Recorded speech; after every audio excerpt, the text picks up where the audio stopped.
नमस्कार मित्रांनो, मी foodie mamma तुमचं स्वागत करते आणि आज आपण बनवतोय तुरीच्या उसळातील दिवसे। त्यासाठी मी तुरीचे दाणे घेतलेले, वाळलेले, स्वच्छ करून घेतलेले, धुवून घेतलेले आणि कुकरला लावणार आहे। 10 ते 12 शिट्ट्या होऊ देणार आहे। त्यानंतर मी तेल घेते, त्यामध्ये कांदे घालते आहे, अद्रक लसूणची पेस्ट केलेली आहे, सोबतच खोबरा, कांदा आणि खड्या मसाल्याची सुद्धा पेस्ट केलेली आहे, ते सुद्धा मी ते घालणार आहे। छान पद्धतीने परतून घेणार आहे तेल सुटेपर्यंत। त्यानंतर मी हळद, तिखट, जिरेपूड, धनेपूड, मीठ, तेजपान घालून याला छान परतून घेणार आहे। सोबतच मी इथे टमाटरची सुद्धा पेस्ट केलेली होती, ते सुद्धा मी ते घालून छान परतून घेणार आहे। त्यानंतर आपले दाणे जे आहेत ते कुकरमध्ये लावलेले आहे आणि ते छान पद्धतीचे शिजून झालेले आहे, ते सुद्धा मी ते घालती आहे। त्यात थोडं पाणी होतं, ते सुद्धा मी उकळायला ठेवते आहे। त्यात परत पाणी घालते आणि थोडं कोथिंबीर घालून याला उकळ येऊ देणार आहे। त्यानंतर आपण आता दिवसे बनवणार आहोत, त्यासाठी आपण कणिक घेतलेली आहे आणि त्यात हळद, तिखट, मीठ घालून मी तेल घालून थोडं छान मळून घेणार आहे। अशा पद्धतीची कणिक झालेली आहे।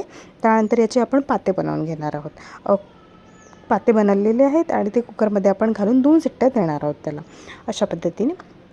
त्यानंतर 2 शिट्ट्या झाल्यानंतर आपले तुरीचे उसळातील दिवसे तयार आहेत आणि हे चवीला फार उत्तम लागतात आणि उन्हाळ्यात हे बनवल्या जातात। नक्की ट्राय करून बघा। थँक्यू।